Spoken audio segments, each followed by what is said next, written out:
Namaste, Angels. I'm here to give my 2 cents on this whole black china thing. First of all, I asked you to pardon my pimple. It's a pimple right here. And that's because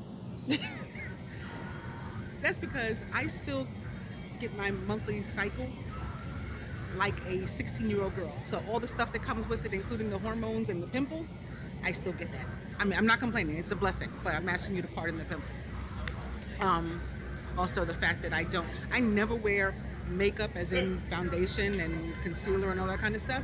But I probably should right now if I'm gonna be on camera and have a pimple. So again, I apologize. And I don't have any my other makeup on either. Lipstick and eyeliner are my trade, my signature makeup items. And one of the reasons is because my left eye is a little bit lazy. Now in person, people typically can't tell. It's not that noticeable. But on camera, it seems that it is. Nobody's ever said anything about it, but I see it. I see it more so than I do in my everyday life. So I ask you to pardon all of that. There's a reason for it, just like similar to the singer Left Eye from TLC. It's a mark of Horus. That's what it is. His left eye was temporarily put out, and some of us have issues or have markings, rather, not issues, because that's a blessing too. Markings on our left eyes. Like my ex-husband, my children's father, he had 2 different color eyes after one was injured in a paintball. He was playing paintball and he got shot in the eye. And when they had to replace his cornea, he went from having hazel eyes to having like one hazel one and one that looked like the fly. It was like it looked like if you could see all these little squares. You know how the flies have those like pixels in their eyes? That's how his was. Anyway, I'm here to talk about black china. What am I doing? You see how I get off? I go off on a tangent. I didn't mean to. I apologize for that too. All right, so black china, right? She is, let me fix this and my arm.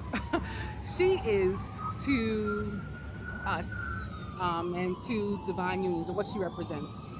She's the brunette female from the #creepy deck. She is that person who comes into our life and we trust them with all that we have and all that we are. And we give ourselves completely unto them, despite what everyone else is saying and what all the signs are showing that we should be doing. And then we find out that everyone else was right. It's because the divine masculine, first of all, the divine feminine has gone through this, right? And we have to get to a point where we're willing to believe that there is another out there in the world somewhere that will love us the way that we give love and the way that we deserve to be loved in return. And once we believe that much, that they may be out there, and then we meet them, we don't want to let them go. The divine masculine, to the contrary, the way that his fear works is sort of the opposite way. So he shares the same disbelief as us, but he's willing to try, right? He's willing to work his way through a bunch of feminine energies until he maybe lucks out and meets one that he wants to remain with. But then when he happens upon this type of love, it's too much. That's why he runs. It's too much. And he can't believe that there is anybody that could possibly love him, especially with the way he sees himself and his self-worth.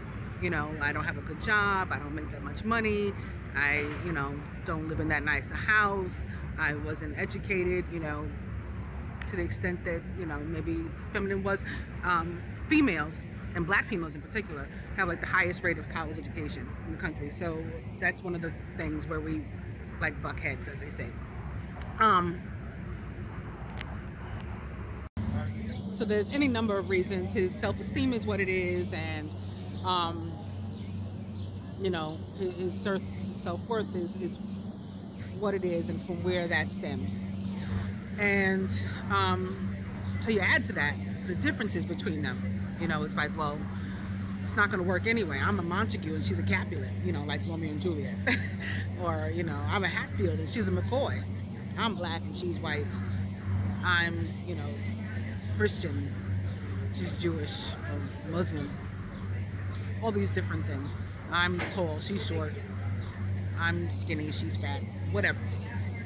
And reasons why people will tell you that it's not going to work out. I'm from uptown, she's from downtown. All this kind of stuff.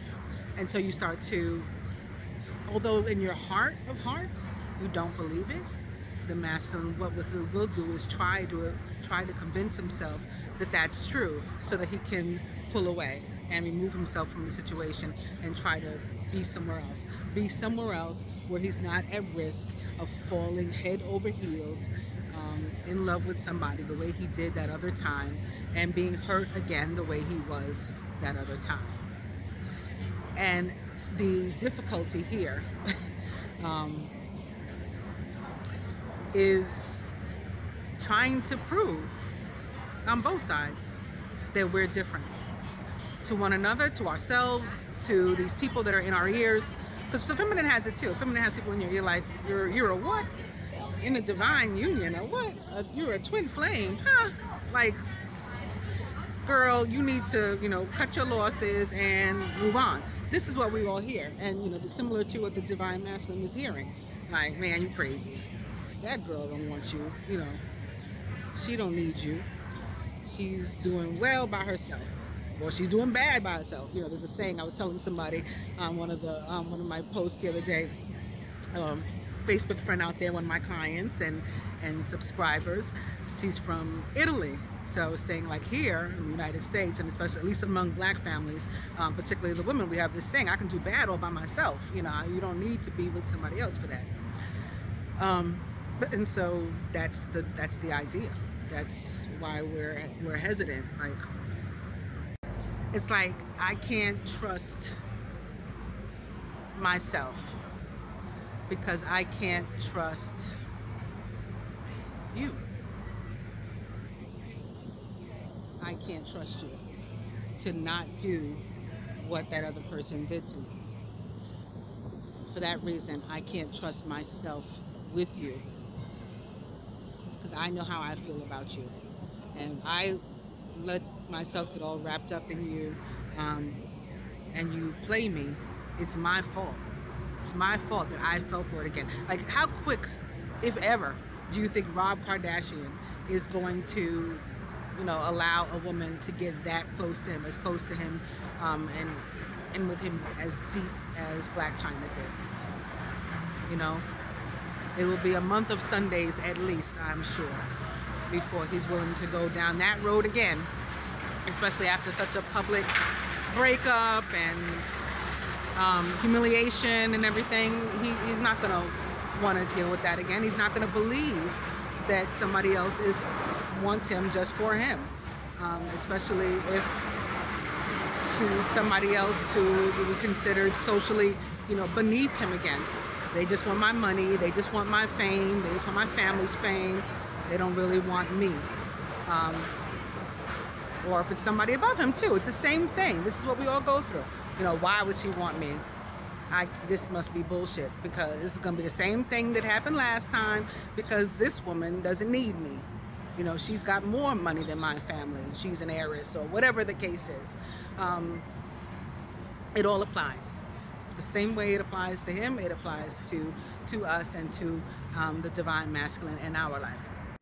So our very difficult task, my fellow divine feminine, is to be patient, for one thing, and, you know, understanding, have some compassion, understanding that the masculine is likely not as awakened as we are. And so to be patient until the time when he is. We have one of those periods about to come up, another one of these huge periods of ascension with the Capricorn full moon, at least based on my reading and feelings and things. So if you haven't seen that reading and you're interested, check it out. I think you'll enjoy it, find it enlightening. So that's our task, to be patient, but also to yeah, be understanding and compassionate as well. Combine that with the patience. I know this is asking a lot of the divine feminine. That's why I paused for a second too. I'm like, really? Do we have to really do all of this? Yeah, yeah, me too. You know, I'm right here with you. And there's another component to it that I was thinking of as well. We've got to continue to pray and cut cords, and because all of that kind of stuff helps to uplift the two of us, the both of us, and the union. What else? We've got to, yeah, work on healing ourselves with part of that prayer and contemplation and meditation and what's the word? I'm trying to think of, I don't know, when you look at your life, review your life, past, present, make plans for the future, set some long-term goals as if you know the end game. You know, like I've told my divine masculine before. We were in separation when I told him, and we're in, at this moment, we are again. But I said, you know, like, I know how this ends, so whatever I don't know, claim to know everything that happens in the middle, but I know how it ends. So that helps to keep my faith up and helps to uplift us both. So if we can all focus on doing things like that, self-healing, cutting cords, getting rid of your own relationships, and I think the universe is going to help us too. Again, getting back to this Capricorn full moon, it's about to blow up. I think a lot of shit is about to blow up, like metaphorically.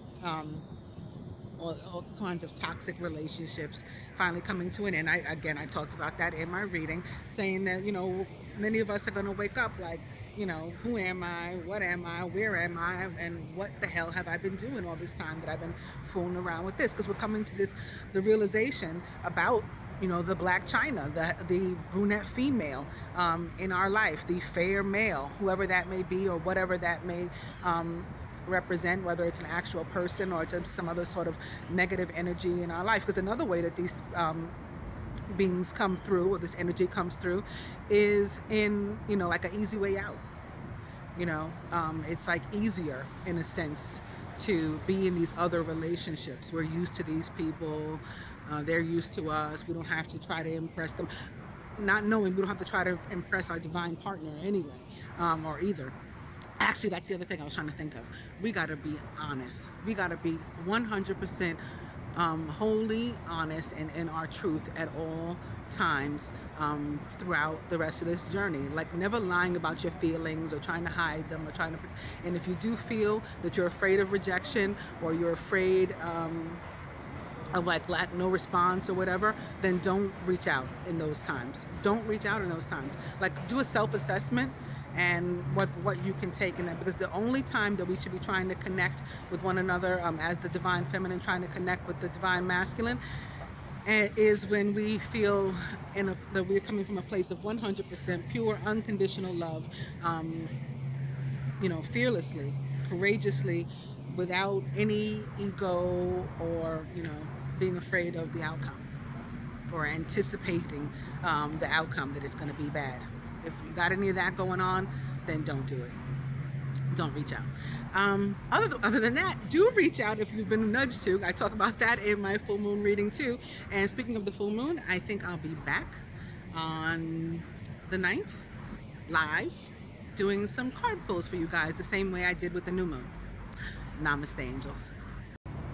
I'm back. I didn't tell you where I'd be doing those live card pulls. I'm going to do them on Facebook, because the last time I tried to use this new thing I saw on my phone for a YouTube live, it was buffering and buffering and buffering, and it never connected, and I never got on live, and I ended up having to go to Facebook anyway. So that's from where I'm going to do it. If you're not my Facebook friend and you're interested in having me to pull a card for you live, then please join me on Facebook. Not my fan page, my friend's page. Be my friend.